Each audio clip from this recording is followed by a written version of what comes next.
Ladies and gents, how you doing? We're going to have a fantastic time today. It's something a bit of fun, playing this Pathways video game that's been all over X this morning. People have took a bit of a shine to the purple-haired girl there on the left, and you'll soon see why. If you missed the big story, I'll briefly cover it. There it is there. The Telegraph talked about it, ran a headline saying the Prevent video game that treats every teenager like a far-right extremist. Youngers threatened with referral to anti-terror programs if they question migration while playing. I mean, I don't need to go into a big screed about it, do I? I don't need to rant about it. We all know what's gone on. The world's gone completely mad. 25 years of the snack bar boys butchering people like animals and torturing and murdering little kids while the government and the police pretended that it wasn't happening. And this is what we get now. You know, Manchester Arena, Lee Rigby, 7/7, 9/11. None of that happened. The real problem is kids might be voting for reform. You couldn't make it up, but I'm sure the video game is hilarious. So let's have a look at this Orwellian propaganda. George Orwell is spinning in his grave. The British government read his famous tome and decided, let's do that. Let's do that. They used it as an instruction manual, and now they're making video games to brainwash the kids. So let's play and see what happens. Okay, here we are. It's a free youth-centered interactive learning package. Learning package. You mean brainwashing, indoctrination, propaganda technique that Chairman Mao would be proud of. All right, press start. Welcome to Pathways. You can determine your journey. You have to choose between certain options that can lead to different outcomes. Let's see where your path takes you. Okay, romper stomper, romper stomper. I want to go and see Hando and Davy. In this game, you will be presented with scenarios that require you to take action, like hearing something hateful while gaming. Or Okay, this watching a woman provocative talks video far on too social slowly. media. From the 3 alternative options presented, you will use your mouse to select one based on the information given and what outcome. All right. The choices you make will determine the route your character takes. I'm willing to put money that the radicalization taking place isn't the one that actually is taking place regularly. So regularly that now Arab countries don't want to let their kids come and study in the UK because they know they're going to leave with the same opinions as your average suicide bomber on the Gaza Strip. So this is going to be totally ridiculous. But let's have I'm sure it'll give us a chuckle. Which character will guide you through this experience? Obviously, I'm going to be a bloke. Okay, scenario 1, let's have a bash. Charlie was enjoying an online game with friends. All right, he likes Hull, eh? He's north and they're a bad lad. They're a bad lot up north. Charlie had not long started attending a new college in East Riding, and they were so relieved to have made new friends having recently left school. So Charlie's gender neutral, is he? It's unbelievable. They can't do anything without stuffing it with his bollocks. Commie gibberish, that's what it is. From now on, we'll just go by Charlie. Charlie has started browsing new games and websites. Sometimes, though, the people on these websites say things that seem off, even slightly concerning. The people on the website say things that are sensible and reasonable and logical. This is deeply concerning to the British government. Someone on this website has encouraged Charlie to download a video, but Charlie is unsure. Charlie, don't download anything if you don't know what it is, because it might be a keylogger, and the next thing, the boys in Lagos will be driving around in a new Cadillac because they've pinched all your money. So obviously you don't download a video if you don't know what it is, but are they going to tell us what it is? How should Charlie react? Instantly get his cock out and start masturbating furiously in front of his webcam. No, what would you do? I guess I'd tell an adult. Charlie went and spoke to their mum about some of the concerning Charlie's mum listened to their concerns and tried her best to answer Charlie's questions about what they had heard. How thick do they think teenagers are? You know, like when I was a kid, those sort of anti-drug videos they used to make, it used to make us want to take more drugs. We used to be like, oh, well, that drug that they say is going to cause you to go completely doolally and kill yourself definitely doesn't do that. So we might as well try it and see what it does actually do. When they lie to you or treat you like you're a 4-year-old, it makes you want to do the stuff more. So the fact that they're acting as if a 14-year-old lad doesn't know anything about downloading is laughable. The average 14-year-old lad knows more about how PCs work and what's on the internet than his mum does. Who's his mum, Harriet Harman? She going to tell him anything sensible? She'll be the one who'll tell him to chop his cock off. The kids are a lot more based than the parents, aren't they? Charlie learned that some people hold extreme beliefs. He already knows. Charlie was relieved they did not download the unknown video, as in some cases, downloading or streaming certain content can lead to a terrorist offence conviction. Here we go. Now we get to the rub, right?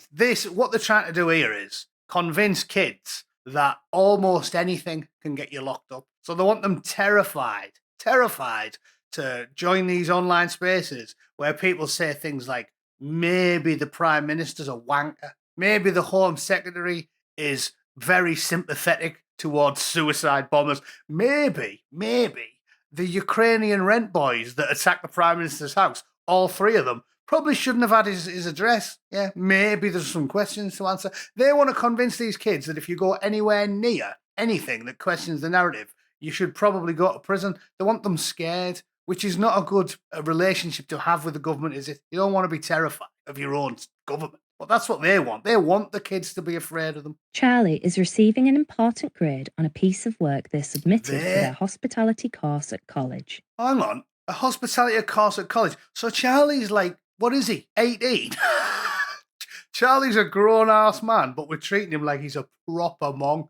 Oh, I'm sure the kids will love this. Charlie put in a lot of effort for this work. Charlie takes a seat in class and waits. To their disappointment, Charlie doesn't do as well as they expect. They got 60 out of 100 for their work, but they wanted at least 75 out of 100. Charlie didn't do as well as he expected, so Charlie's going to get an AK-47 and empty a magazine into the crowd at his local place of learning. Yeah, he's probably going to do that, isn't he? Because he's right-wing. He's definitely going to do something mental. To make matters worse, somebody else got 80 out of 100, and the teacher said that this person has received a job offer. Well, you can tell he's definitely not a regular at the snack bar, because if he was, he wouldn't want a job, would he? Charlie has applied to dozens of jobs, but hasn't had any luck yet. Charlie's a white man. Nobody's going to hire Charlie, not in Britain in 2026. Somebody else in the class tells Charlie that this is proof that immigrants are coming to the UK and taking our jobs. That is the most base purple-haired woman I've ever seen. I'm in love. How should Charlie react? Get your tits out. Ignore the comment. Agree with the comment. Definitely. Option D. Any chance I can get your phone number, sweetheart? Get your gums around me plums. That's your option D. Propose to this wonderful creature. Charlie approached the classmate angrily. He agreed with the ideas and began shouting about them in class. Look, she's loving it there. She's buzzing. Everyone else is disgusted, including the teacher. The teacher let Charlie know that the school has a zero tolerance on hate speech. Hate speech? Hate speech. So that's what they're doing, aren't they? They're teaching kids that it's hate speech to politely disagree with the government, basically. Because what was hateful about that? No, I guess we can't go back. That wasn't hateful, was it? You just said there's too many foreigners coming over and taking the jobs. That's not hate speech. That's an objective fact. The teacher was concerned by Charlie's outburst and tried to get to the bottom of it. The pinko communist Lovey, who works part-time as a drama teacher, is upset by Charlie's facts and logic, so she must call the police now. Charlie became more agitated and ended up having to sit alone for the duration of the week's lessons because of the hurtful things they said. Unbelievable. So you're not allowed to disagree with the state line? You're not allowed to? I can't believe this. It's ridiculous. Sit alone for disagreeing with Keir Starmer is basically what they're telling you. Disagree with Owen Jones or out communist Ash Sarkar and you'll have to leave the school. Get out. And we'll probably send a police round to give you a good rogering with a truncheon. That's amazing. Charlie has been chilling out all afternoon. All right, he's chilling. They spot a video that seems to be getting a lot of attention. Oh, this will be good. And that the government is betraying white British people and we need to take back control of our country. Okay, again, based. How should Charlie react? So what I'm going to click again, I'm going to always go for the worst option because it seems like what they're trying to do here is tell kids that if you disagree with anything the Prime Minister says, your life's going to be ruined, which definitely seems to be what they're going for, doesn't it? Engage directly with the post. This seems unfair. Here it is. Charlie gets bummed by 25 coppers in the back of the van. Charlie couldn't believe what they were seeing. Charlie immediately began typing comments and sharing the video with their friends and family, wondering what they could do to stop this. Charlie's wise beyond his years. As the likes, comments, and shares came in, they felt that they had performed a patriotic service by standing up for veterans and white people's rights. They definitely had. Unfortunately, Charlie didn't realise that some of the groups they were engaging with online were actually illegal. Everything's illegal. If you disagree with the British government, it's illegal. It's illegal. If you write an angry letter in to The Guardian, but Owen Jones doesn't like the letter, I'm afraid you'll have to get locked up for 6 to 8 years, child. So sort your life out, son. This is just rank propaganda, isn't it? Charlie has been enjoying a family dinner at home. All right. Charlie's mum makes a comment about using phones at the dinner table. Yeah, don't But use your Charlie phone at dinner, son. Amelia, Charlie's close friend, has made a video encouraging young people in Bridlington to join a political group that seeks to defend English rights. It's Amelia. Charlie's bride-to-be is beyond based. And I'll tell you what, I'm into her. Charlie, you want to get fired into Amelia's, son? She's great. Amelia encourages Charlie to join a secret group on an app Charlie hasn't heard of before. Yeah, do it. Risk upsetting. You don't want to upset Amelia. No, I'm in love. I'm going to go with join the secret group. I don't want to upset Amelia. She's amazing. Charlie thought the video the friend posted was so funny. They couldn't believe how many likes Amelia's memes were getting. It was inspiring. I love her. Charlie joined the secret group on this new platform. Their phone wouldn't stop buzzing with messages. Charlie's mum was not so pleased and grew suspicious of all this new activity their child seemed to be involved in. Charlie's mum's a rat. Charlie's mum's going to squeal on him to the peelers. Charlie was seeing their dad at the weekend. He lives in Hull. Charlie's friend Amelia immediately looked interested and told them about a protest she wished she could go to herself, but was not allowed.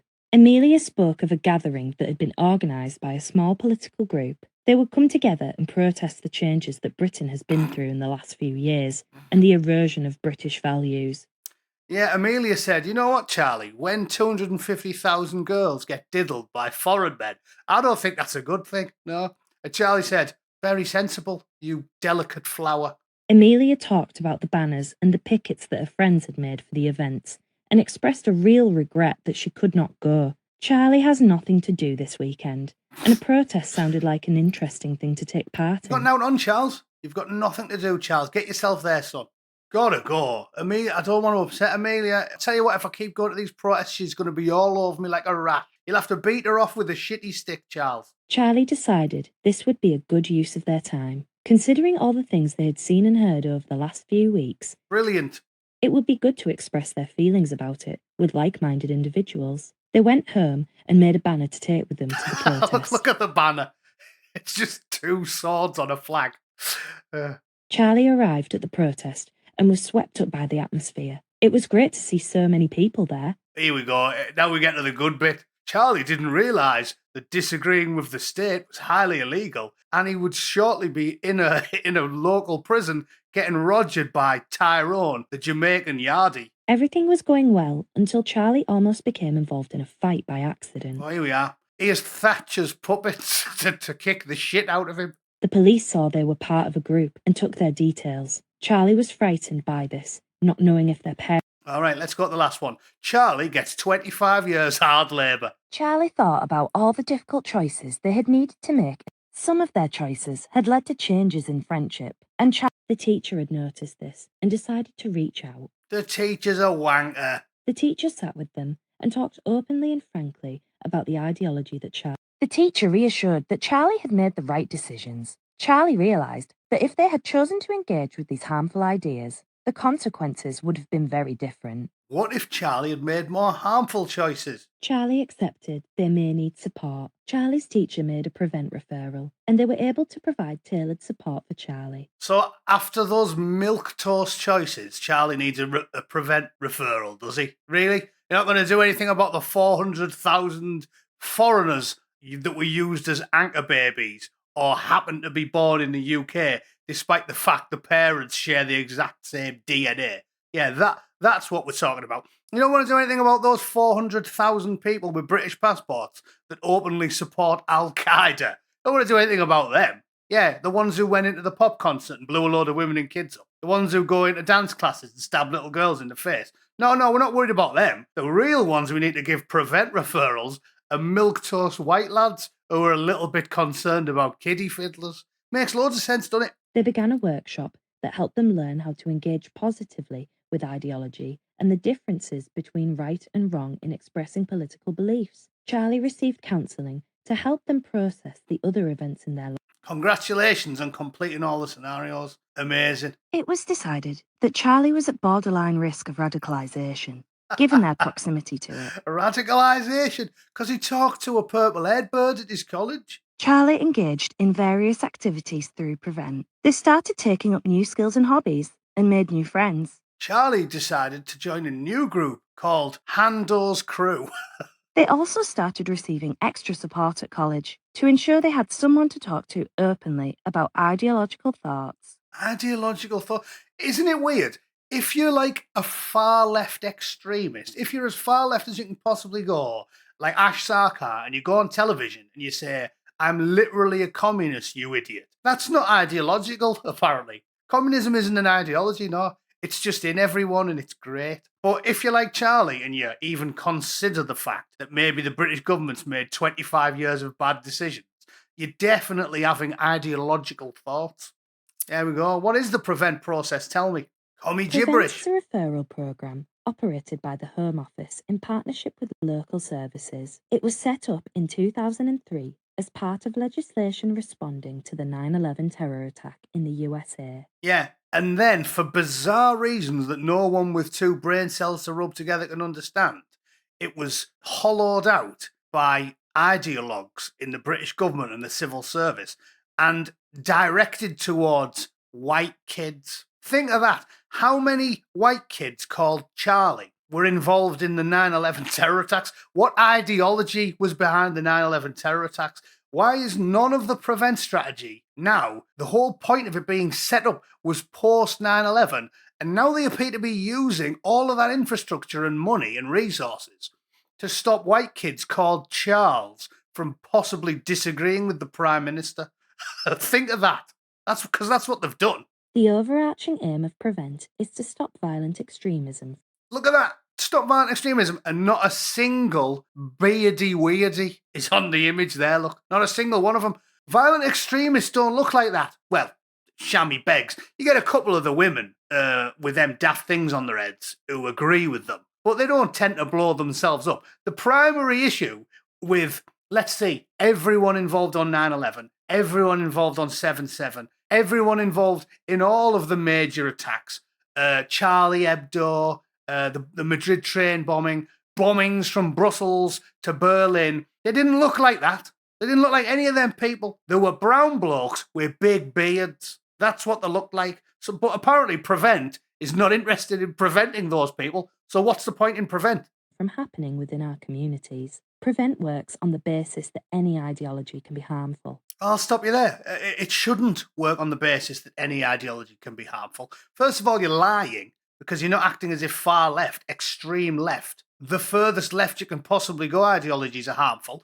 And you're not talking about the one ideology that's definitely harmful because that's the ideology that was present when Prevent was set up in the first place. The reason to set Prevent up was because of one very specific ideology, and it's the same ideology that Osama bin Laden and Axel Rudu Kanubu and Michael Adebelewewo, or whatever he was called, who chopped Lee Rigby's head off, they all follow that ideology. In fact, the exact same ideology is followed by 99% of the world's terrorists at this point, and it starts with an M. No, the practitioners start with M. It starts with I and ends in slam. But funny old thing, Prevent's not bothered about that anymore. So what's the point in it? And therefore, anyone can be at risk of becoming radicalised.